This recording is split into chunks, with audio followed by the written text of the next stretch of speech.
Hello, my name is Stephen Murray. Welcome to Bloomsday, presented by Irish Network, Minnesota. When James Joyce began writing Ulysses in 1914, he could not have foreseen the massive changes that would occur before its completion. The year 1914 would see the assassination of Archduke Ferdinand and the beginning of World War I. 1916 would see the Easter Rising and the War for Irish Independence, a global pandemic in 1918.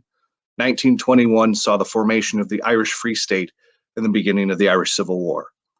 Massive changes in the 8-year period resulted in a novel that would change English language literature forever.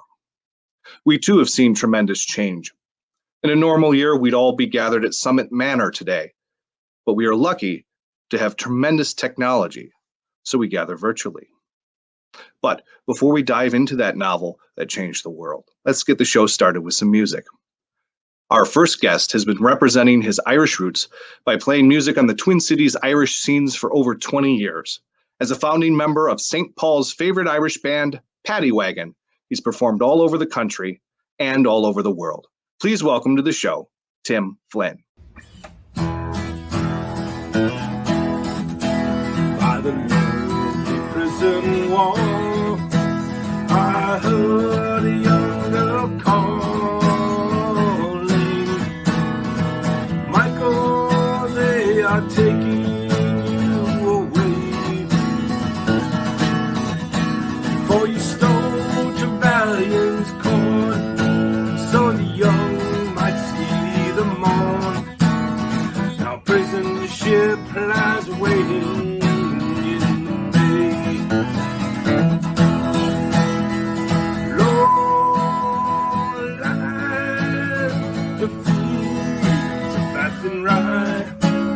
where once we watched the small free birds fly. Our love was on the wing. We had dreams and songs to sing. It's so lonely around the fields of laughing rye. By a lonely prison wall, I heard a young man calling. Nothing matters, Mary, when you're free. Against the famine and the crown, I'm belled, they knocked me down. Now you must raise our child with dignity.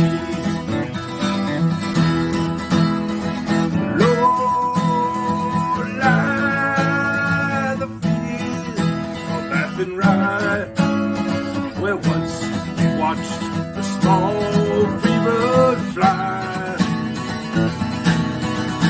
Our love was on the wing. We had dreams and songs to sing. It's so lonely around the fields of laughing rye. By a lonely harbor wall, with last star falling,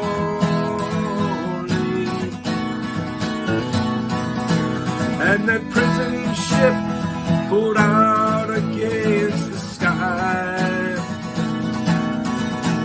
Sure she'll wait and hope and pray for her love in Botany Bay. It's so lonely around the fields of laughing rye.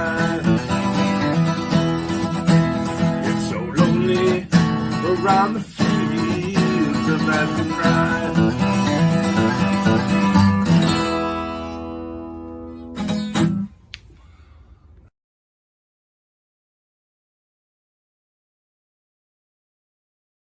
Irish Network Minnesota is a social, cultural, and business network for Friends of Ireland. Irish Network Minnesota is part of a growing national network in the United States and Ireland of more than 20 chapters from New York to San Diego under the umbrella Irish Network USA. The chapters include more than 4,500 members with 500 events held annually. An Irish Network membership connects you to members all over the United States and Ireland. For more information, please visit irishnetworkmn.org. And while you're there, please consider becoming a member or making a donation to help support more events like this. Now, it wouldn't be Bloomsday without a reading from Ulysses. At Bloomsday celebrations around the world, people gather together, dress up, and read portions of the novel out loud. It is my special pleasure to present the Irish ambassador to the U.S., Ambassador Daniel Muhall, to get the ball rolling.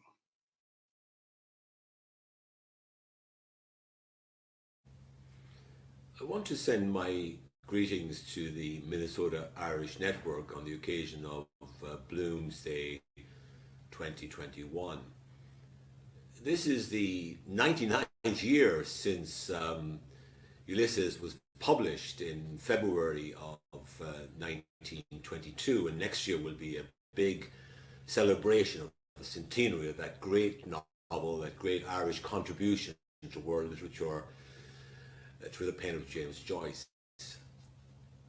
I'm very glad that the Minnesota Irish Network is organizing this Bloomsday celebration, because I think it's a very good thing, because it plays to one of the strengths of Ireland, which is our very rich literary heritage through James Joyce, W.B. Yeats, Oscar Wilde, George Bernard Shaw. I could go on down to Seamus Heaney and the writers of today, Colin Tobin and Colin McCann and so forth. But the great thing about James Joyce's Ulysses is that it's a novel about everyday life. It's a novel, of course, loosely based on Homer's Odyssey, but the heroes of this book are very much ordinary people, Dubliners like Leopold Bloom. And I'm going to read a passage from the Calypso episode 4 of James Joyce's Ulysses. And I'm reading this because one of the greatest characters in world literature is Leopold Bloom, the main character in Joyce's Ulysses. And this is a great achievement on Joyce's part to create this very interesting, complex character. And we get to know Bloom in a way that few other characters have been known throughout the history of literature, because we enter into Bloom's mind throughout the pages of Joyce's great novel. And this is where we first encounter Leopold Bloom. The first 3 episodes of Ulysses are devoted to one of the minor characters, or one of the lesser characters of Ulysses, which is Stephen Dedalus, based on James Joyce himself, a young writer. But Leopold Bloom is an advertising salesman. His marriage is not doing too well. His wife's unfaithful to him, and he's not that successful in his professional life either. But he somehow manages to come through a day of trials and tribulations in his wanderings around Dublin, which is at the heart of Ulysses. So here is where we first meet Leopold Bloom. Mr. Leopold Bloom ate with relish the inner organs of beasts and fowls. He liked thick giblet soup, nutty gizzards, a stuffed roast heart, liver slices filled with crust crumbs, fried hen cod's roes. Most of all, he liked grilled mutton kidneys, which gave to his palate a fine tang of saintly scented urine. Kidneys were in his mind as he moved about the kitchen, softly writing her breakfast things on the humpy tray. Gelid light and air were in the kitchen, but out of doors, gentle summer morning everywhere. made him feel a bit peckish. The coals were reddening. Another slice of bread and butter. 3, 4, right? She didn't like her plate full, right? He turned from the tray, lifted the kettle off the hob, and set it sideways on the fire.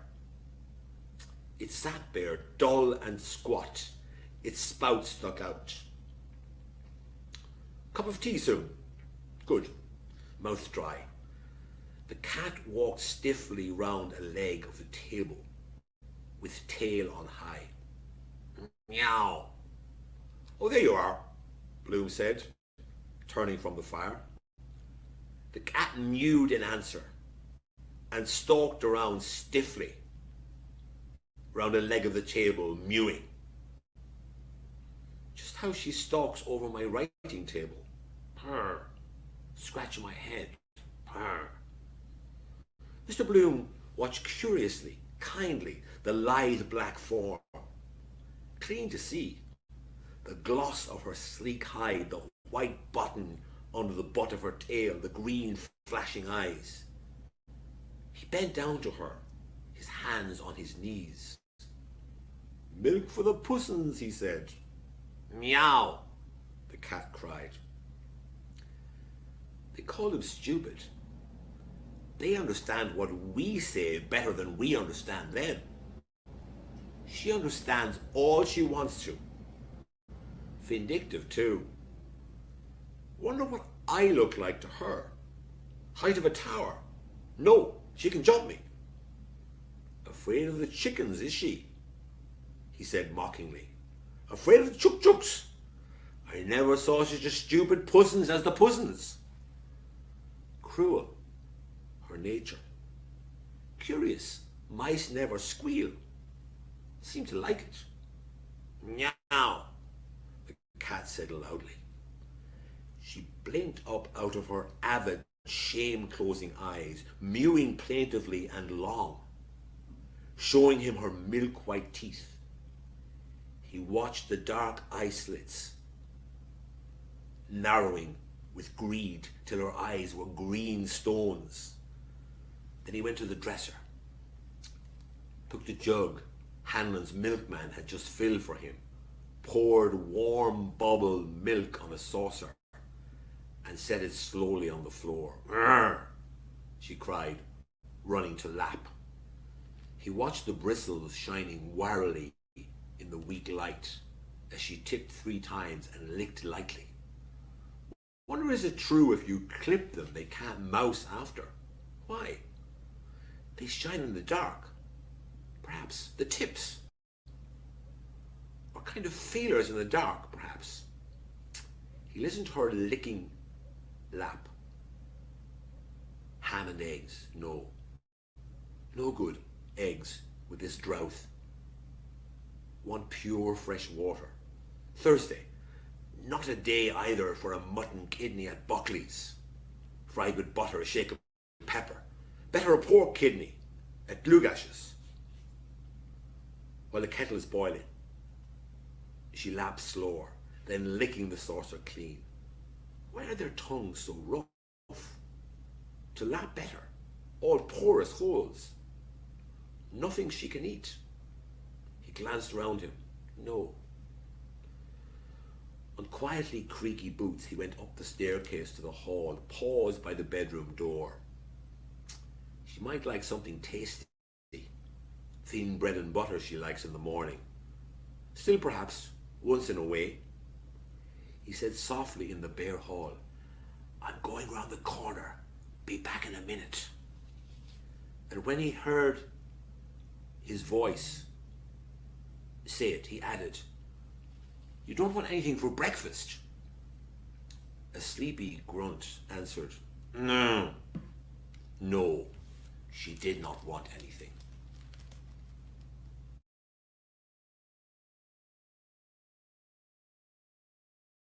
It's approximately 22 hours to read Ulysses out loud in its entirety.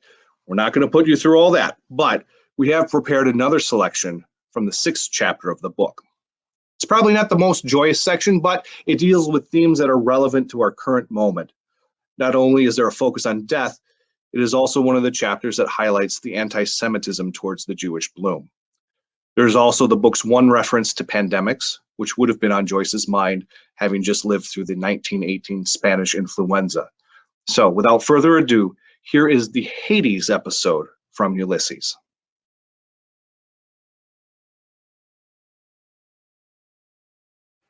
Martin Cunningham first poked his silk-hatted head into the creaking carriage and, entering deftly, seated himself. In the 6th section of the book, Leopold Bloom attends the funeral of his friend, Paddy Dignam. Mr. Power stepped in after him, curving his height with care. Come on. After you. Yes, yes. Mr. Dedalus covered himself quickly and got in. Are we all here now? Come along, Bloom. Mr. Bloom entered and sat in the vacant place. He pulled the door to after him and slammed it twice till it shut tight. As Bloom rides through the streets of Dublin in a carriage to the cemetery, he speaks with his friends and reflects on life and death. A jolt. Their carriage began to move, creaking and swaying. What way is he taking us? Irishtown, Ringsend, Brunswick Street. That's a fine old custom. I'm glad to see it has not died out yet. On the tram tracks near Watery Lane, they pass Stephen Dedalus, the other protagonist of the novel, and Simon Dedalus's son. There's a friend of yours gone boy, Dedalus. Who is that? Your son and heir. Was that Mulligan cad with him? No. He was alone. Mr. Bloom smiled joylessly on Ringsend Road. He's in with a low-down crowd. His name stinks all over Dublin. I'll tickle his catastrophe, believe you me. Noisy, self-willed man, full of his son. He's right. Something to hand on. If little Rudy had lived, see him grow up, hear his voice in the house, my son. Me in his eyes. Strange feeling it would have been. Just a chance how life begins. As they drive, they pass the monuments of Dublin, giving the reader a road map of their path. I could have helped him on in life. I could make him independent. St. Mark's, the Queen's Theatre, Dodder Bridge, the ripped-up roadway before the tenement houses. Gasworks. Whooping cough, they say it cures. Good thing Millie never got it. Poor children.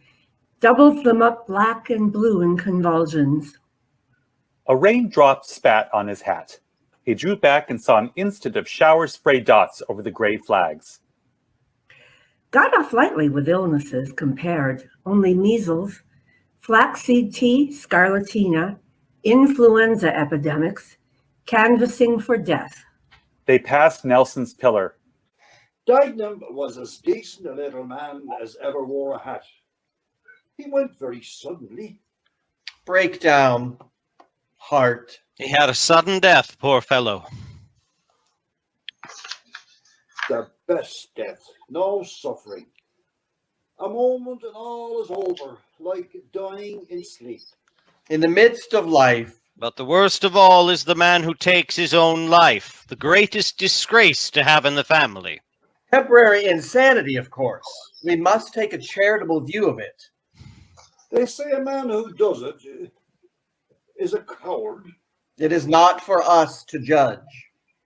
Mr. Bloom, about to speak, closed his lips again. Martin Cunningham's large eyes, looking away now. He knows, rattles his bones. Sympathetic man he is, intelligent. Always a good word to say.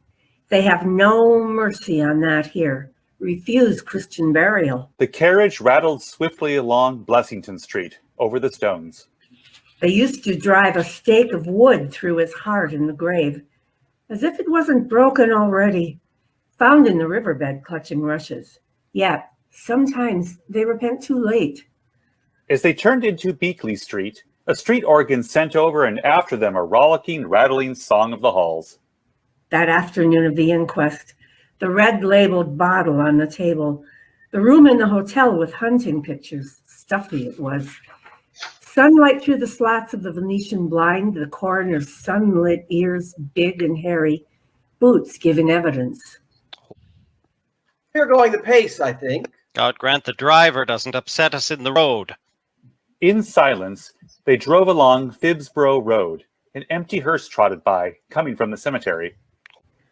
Thought he was asleep first, then saw like yellow streaks on his face, had slipped down to the foot of the bed. Dumthie's corner. Mourning coaches drawn up, drowning their grief. Tip-top position for a pub. Expect we'll pull up here on the way back to drink his health. Pass round the consolation, elixir of life. The high railings of Prospect Cemetery rippled past their gaze. Dark poplars, rare white forms. Verdict, overdose. Death by misadventure. The letter for my son Leopold. No more pain. Wake no more. Nobody owns. The horse harshed against the curbstone. Stopped. Martin Cunningham wrenched back the handle and shoved the door open with his knee. He stepped out. His companions followed. Coffin got here before us. Must be 20 or 30 funerals every day. Then Mount Jerome for the Protestants. Mourners came through the gates. The mutes shouldered the coffin and bore it in. Funerals all over the world, everywhere, every minute. Shoveling them under by the cartload, double quick. Thousands every hour. Too many in the world. I was in mortal agony with you talking of suicide before Bloom. What? How so? His father poisoned himself. Oh, God. First I heard of it. Poisoned himself. Bloom looked down at the boots he had blacked and polished. How many children did Duignan have? 5. Ned Lambert says he'll try to get one of the girls employed at Todd's. A sad case, eh? 5 young children. A great blow to the poor wife. Yes, indeed. Yes, indeed. She had outlived him, lost her husband. One must outlive the other. Condole with her. Your terrible loss. She would marry another. No, yet who knows after. They enter the mausoleum where the priest performs the service. Bloom's thoughts wander, reflecting on the meaning of the Catholic rite and on death itself. Broken heart, a pump after all pumping, thousands of gallons of blood every day. One fine day it gets bunged up and there you are. Lots of them lying around here. Lungs, hearts, livers, old rusty pumps. The resurrection and the life. Once you're dead, you're dead. The coffin dived out of sight, eased down by the men straddled on the grave trestles. Begin to be forgotten. Out of sight, out of mind. A 7th gravedigger came beside Mr. Bloom to take up an idle spade. Clay, brown, damp, began to be seen in the hole. It rose, nearly over. Let us go round by O'Connell's grave. We have time. Let us. Some say he's not in that grave at all, that the coffin was filled with stones, that one day he will come again. Parnell will never come again. He's there, all that was mortal of him. Peace to his ashes. He's at rest in the middle of his people, old Dano. How many broken hearts are buried here, Simon? Mr. Bloom walked, unheeded by saddened angels, crosses, broken pillars, family vaults, stone hopes praying with upcast eyes. We're sensible to spend the money on some charity for the living, pray for the repose of the soul of. Does anybody really? Plant him and have done with him. An obese gray rat toddled along the side of a crypt, moving pebbles. An old stager, he knows the ropes. One of those chaps would make short work of a fellow, pick the bones clean no matter who it was. Ordinary meat for them. A corpse is meat gone bad. Cremation better. Priests dead against it. Time of the plague, quick-line fever pits to eat them. Ashes to ashes. The gates glimmered in front, still open. Back to the world again. Enough of this place. Brings you a bit nearer every time. Plenty to see and hear and feel yet. A solicitor, John Henry Minton, emerged from a side path with a ding in the side of his hat. Excuse me, sir. Your hat has a little Christ. John Henry Minton stared at him for an instant without moving. Right there.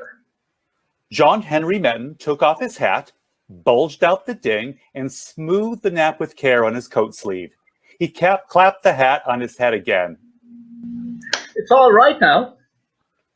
John Henry Minton jerked his head down in acknowledgement. They walked on toward the gates. Oyster eyes. Never mind. Be sorry after, perhaps. Thank you. How grand we are this morning.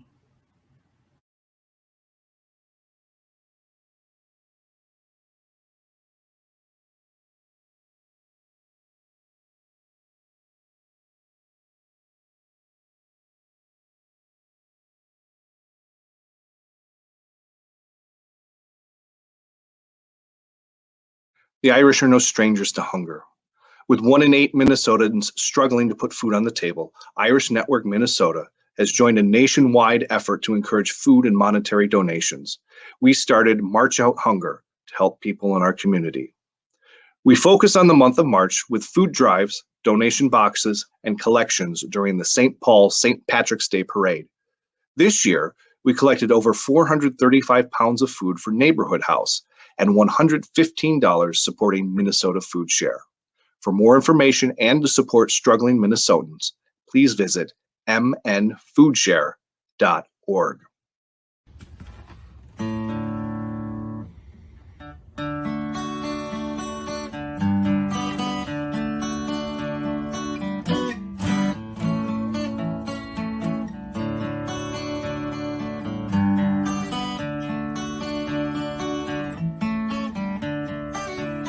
Farewell to you, my own true love.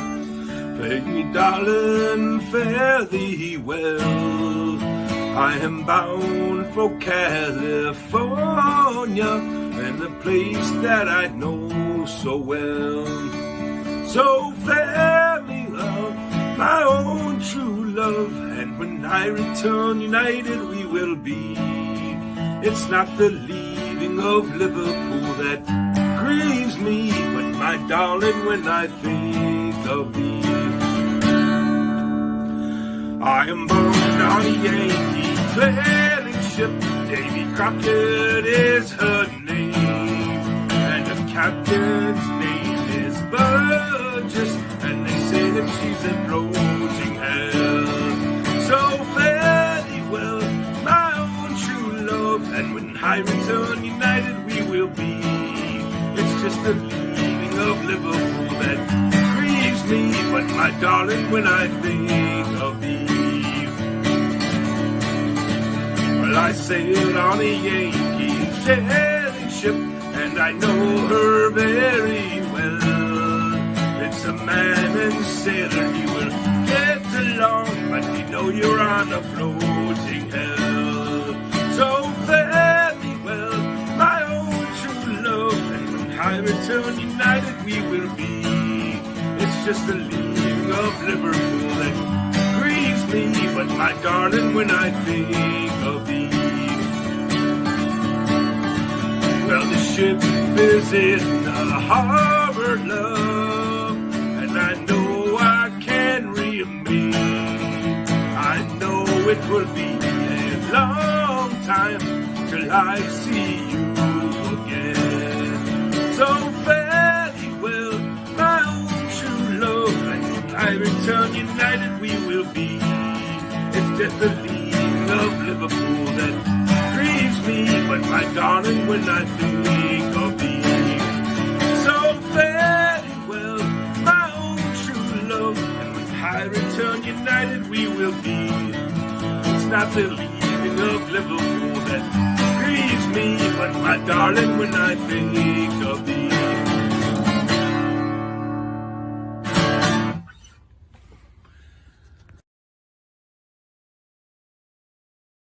And now I'd like to introduce the president of Irish Network Minnesota, Mary McFarland Brooks, for a Bloomsday greeting and to present the inaugural Irish Network Minnesota Bloomsday Literary Award.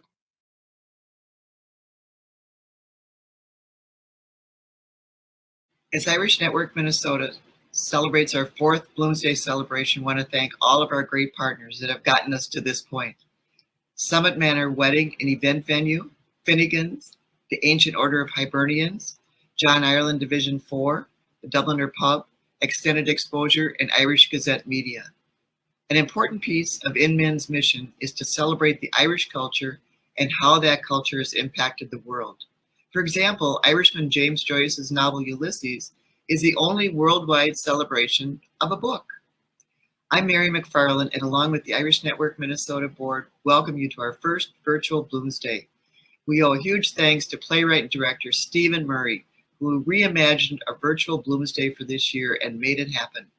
We want to thank our local and national readers, Sean Ewert from California, Dan Gleeson from Minnesota, Carrie Hardin from Illinois, John Highberger from California, Kathie Luby from Minnesota, Paul Miller from Illinois, and Eddie Owens from Minnesota. Also, a big thanks to the Irish Ambassador to the U.S., Daniel Muhall, for his contribution to our Bloomsday event.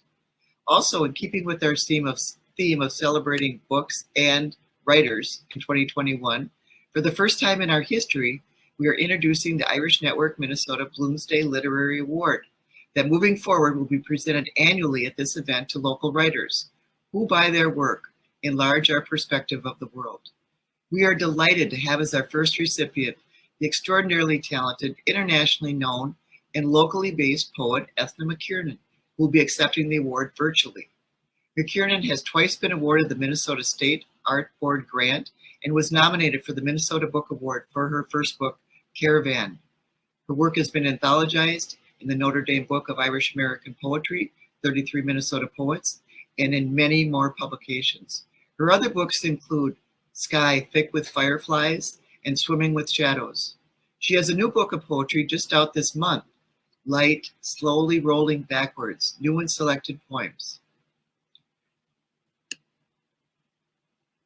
Look for it on Amazon or at local bookstores. McKiernan also owned and managed Irish Books and Media, the premier worldwide resource for Irish books, manuscripts, and other media from 1977 to 2007. She is the daughter of Owen McKiernan, internationally recognized Irish Studies scholar and founder of the Irish American Cultural Institute. He is credited with reviving and preserving Irish culture and language in the U.S. We appreciate you joining us for what we hope is our first and last virtual Bloomsday, and we look forward to seeing you in person at next year's Bloomsday celebration. Thank you.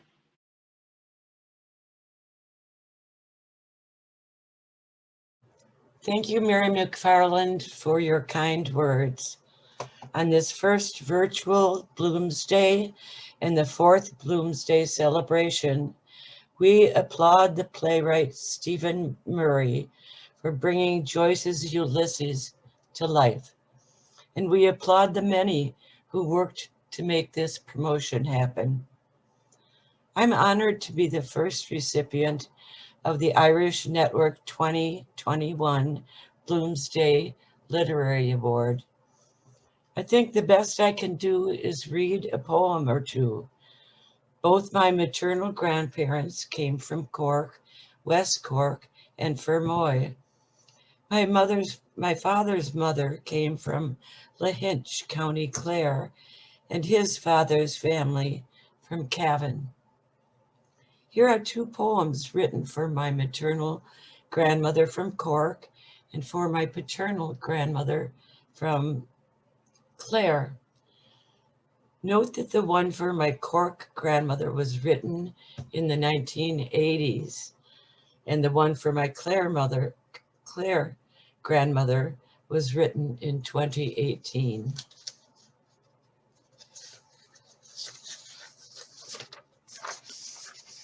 Going back, here, it must be where you stood, one hand raised to shade your eyes against the harsh Atlantic, grinding shoulders with the rocks below.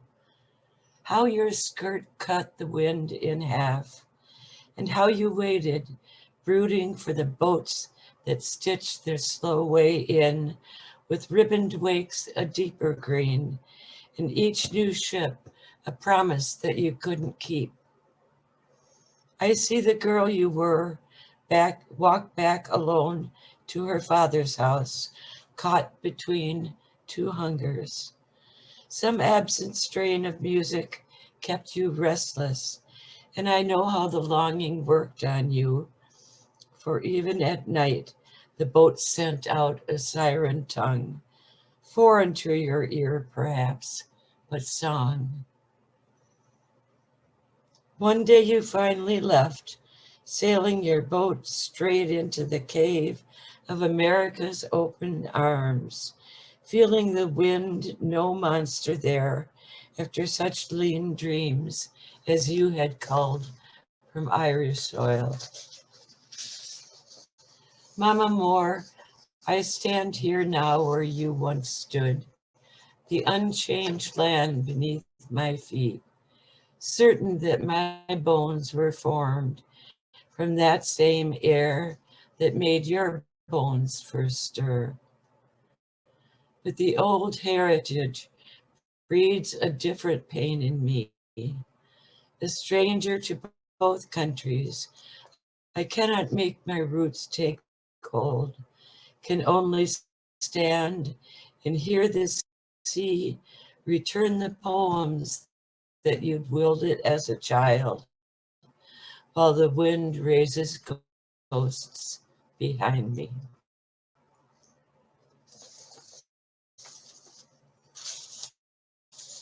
And for my Nana of Lahinch,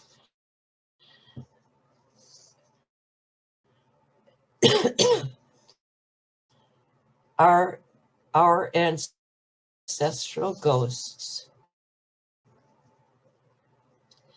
The tall shadow from the roof at Sheehan forms a dark V across the lawn lit with stars behind the house belonging to my brother Fergus.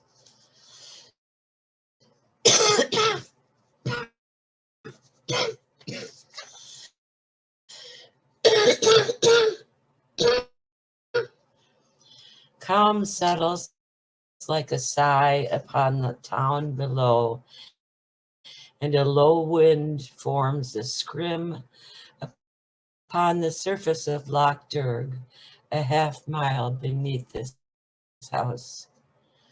I have come to see the yellow gorse of County Clare, where my grandmother was born, the rocky landscape past the burren that leads straight to the sea.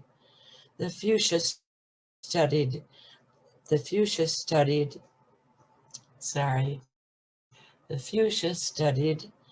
foxglove dusted hills she walked before she left for New York. Look, see how this house holds a part of her, holds my brother's fiddle music as it echoes through the kitchen at Sheehan each night, reaching back from the future to her ears while she stands and stares at the sea, humming to herself a forward tune. See how we hold our ghosts of history here.